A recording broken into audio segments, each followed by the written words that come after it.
osoo sin gaafatiin as taa'uuf rakkina hin qabu.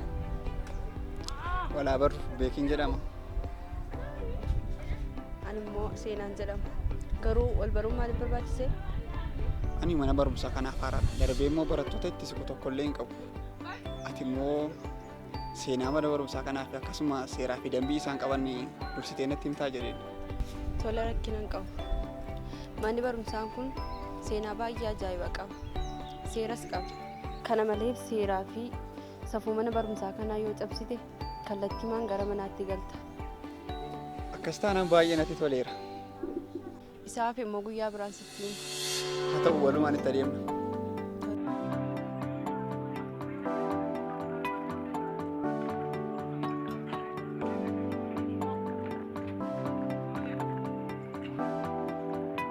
Dhiifama hiriyyaa qabda?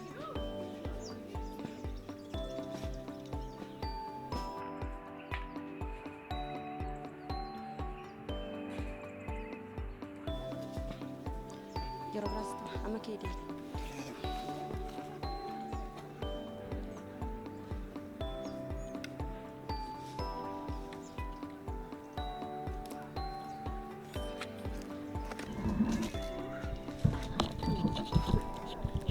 Kamse?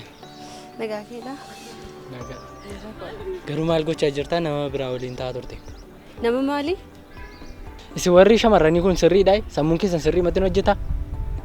Si dhukkubaa ebbaleessa koo? Afachume waadaan maal akka ta'e beektaa? Utuu waadaan maal akka ta'e beektatee kanaan dura waan waadaa galtu natti fakkaata ture. Waadaa maali? Anaa waadaa maali naan jettaa? Kanaan dura nama waadaa galtee fi yaadattu ati. Mee yaadadhu mee xiqqoo sammuutti deebi'ime. Seenaa koo egaa yeroo kamitti iyyuu miiraa qalbiidhaan si cinan jiru. Maaliin si amanu qaroo ko? Atoo biyya biraa deemteennaan nama kan biraa wajjin wal bartaa. Seenoo isaaf homaa hin dhiphatin.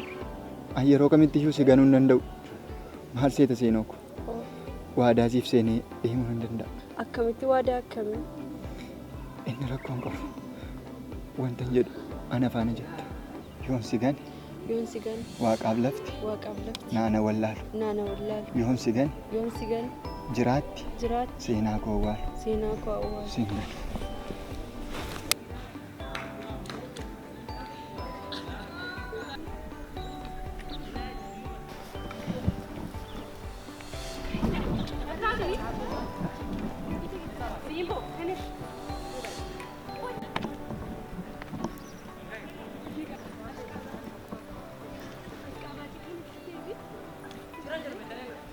Kana amman deebi'ee siif dhufutti yaadannoo kee godhadhu. Tole. Jeeti sin jaalladha.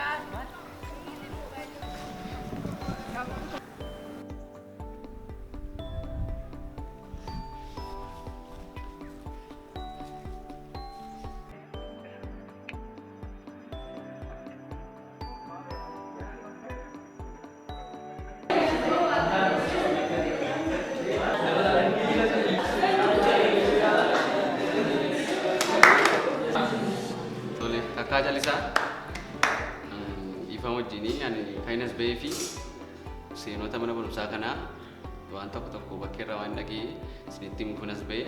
Innis maal yoo jettanii manni barumsaa kuni seera cimaa ta'e qabaachuusaa kan hin dhageefidha.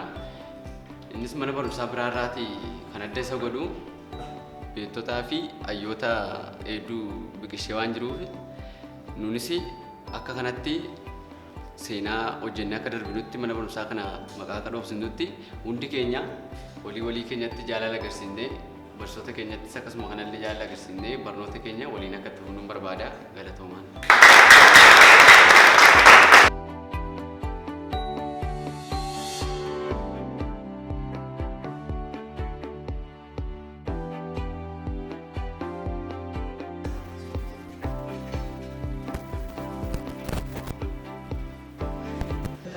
Akkan dhageetti seerri mana barumsaa kanaa baay'ee ulfaataadha.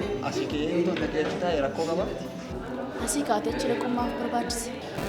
Callisee man jedhe.